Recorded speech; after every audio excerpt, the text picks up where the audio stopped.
15ویں شعبان سے پہلے پہلے کہ اس سال جو بھی چلا جیسا بھی گیا گزرا تو ہے، لیکن اخیر وقت کچھ ایسے اعمال کر لو کہ اللہ کی بارگاہ میں جب یہ پیش ہوں تو تمہارے لاسٹ امپریشن کو دیکھا جائے، تمہارے آخری اعمال کو دیکھا جائے کہ آخر میں یہ کیا کرتا تھا.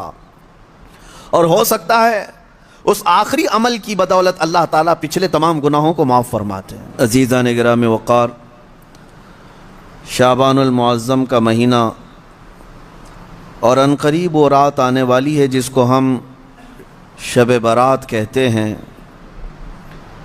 جس کے متعلق قرآن پاک میں بھی ذکر ہے. اللہ تعالیٰ نے یوں فرمایا: حامیم والکتاب المبین انا انزلناہ فی لیلۃ مبارکۃ انا کنا منذرین فیہا یفرق کل امر حکیم. بعض مفسرین نے فرمایا کہ اس آیت کا تعلق اس 15ویں شعبان کی رات سے ہے.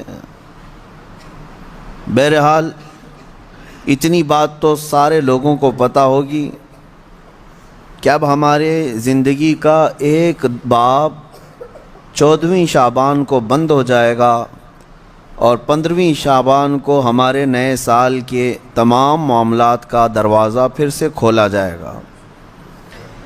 یعنی اس رات کو اللہ تعالیٰ فرشتوں پر تمام معاملات کا حکم نازل فرماتا ہے کہ فلاں بندے کے ساتھ سال بھر میں کیا کیا ہونا ہے. اس سے پہلے کہ نئے سال میں ہمارے لیے کیا کیا ہونا ہے، یہاں تک کہ یہ تک حکم آ جاتا ہے کہ کتنے لوگ پیدا ہوں گے اور کتنے لوگ دنیا سے جانے والے ہیں. کئی لوگوں کے متعلق حدیث پاک میں ہے اس رات ان کا فیصلہ ہو چکا ہوگا کہ اب یہ دنیا سے جانے والا ہے، لیکن وہ بندہ اپنی شادی کی تیاریوں میں مصروف ہوگا. کسی کے موت کا پروانہ جاری ہو چکا ہے لیکن وہ اپنے گھر بنانے میں مصروف ہوگا، وہ اپنے کاروبار کے ترقیاتی کاموں میں مصروف ہوگا، اسے اندازہ تک نہیں ہوگا کہ اس کا فرمان نکل چکا ہے.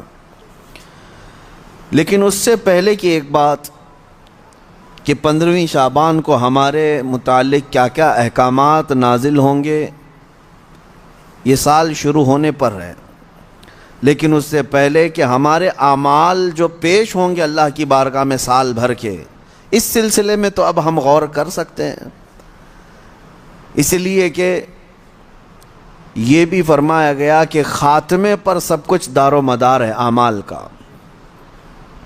جو آپ لوگ سنتے ہیں نا، first impression is the best impression, لیکن یہاں پر اس کے برعکس ہے، last impression is the best impression. زندگی کے آخری وقت جو اعمال ہیں انہی کا اعتبار ہوگا. تمہارے زندگی کا دروازہ بند ہونے سے چند ثانیے پہلے جو تم کر رہے تھے اس کا اعتبار ہوگا. اسی لیے فرمایا گیا، میرے آقا صلی اللہ تعالیٰ علیہ وسلم نے ارشاد فرمایا، اللہ تعالیٰ نے کسی کو جنتی لکھا ہے کسی کو جہنمی، لیکن ہوتا یہ ہے کہ ایک بندہ نیک کام کر رہا ہے زندگی بھر، اچھے اعمال کرتا رہتا ہے، لیکن اس کے متعلق لکھا گیا کہ یہ جہنم میں جانے والا ہے. ہوتا کیسے ہے؟ فرمایا گیا موت کے آنے سے چند دنوں پہلے یا چند لمحوں پہلے وہ ایسے گندے کاموں میں مصروف ہو جاتا ہے جو جہنم کی طرف لے جاتے ہیں.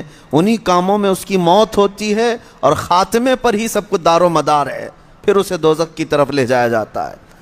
اور کسی کے متعلق اللہ تعالیٰ نے جنتی لکھا ہے جبکہ اس کے کام برے تھے، زندگی میں عجب عجب کام کیا کرتا تھا. یہ کیسے؟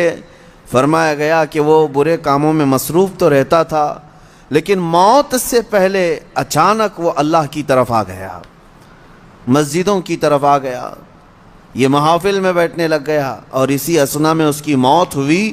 تو آخر میں جو کچھ کرتا تھا اسی کا اعتبار کیا جائے گا اور اسے جنت بھیج دیا جائے گا.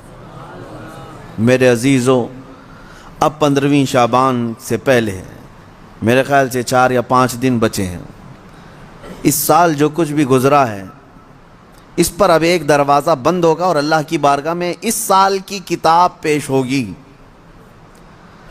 یعنی شمسی سال کے اعتبار سے، انگریزی مہینوں کے اعتبار سے 2022 اور 23 انکم ٹیکس کا حساب ایسے ہی چلتا ہے، 20-21، 21-22، 22-23، اس طرح سے آپ کا 22 اور 23 کا حساب 4 دن کے بعد اللہ کریم کی بارگاہ میں جانے والا ہے۔